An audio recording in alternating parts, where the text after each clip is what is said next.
ஒலி எழுப்பி கடலலையில் நடனமாடி புல்லாங்குழல் வெளியே புகுந்து சுவையாகி நெல்லில் மணி போலட்ட நினைத்த பொருளாகி மெல்லியலால் மெல்லிதலில் விட்டார நகையாகி சொல்லுக்கு சொல்லும் சுவைகூட்டும் செந்தமிழே வாழியவே.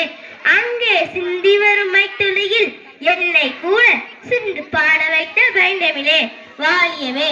சிந்தா எடுத்து வெண்பா தொடுத்து முப்பாலும் நண்பாளாக்கி பேருரை நிகழ்த்த என் நாவடி நலம்பெ என்ற நருந்தமிழே உன்னை வணங்கி உன்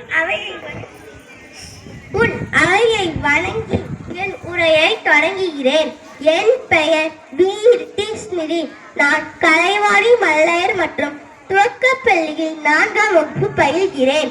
மீசை கவிஞன் எனவும் முண்டாச கவிஞன் என்றும் தமிழ் இலக்கிய உலகம் போற்றும் மகாகவி சுப்பிரமணிய பாரதியார் அவர்களை பற்றி நான் இங்கு பேச போகிறேன்.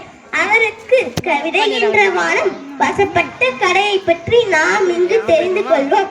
அச்சமில்லை அச்சமில்லை அச்சம் என்பதில்லையே என அனல் பறக்கும் கவிதைகளால் விடுதலைக்கு விட்டிட்டவர். கவிஞனாய் வீரனாய் பத்திரிகையாளராய் பன்முகம் தோற்றம் கொண்டவர் பாரதி. 1882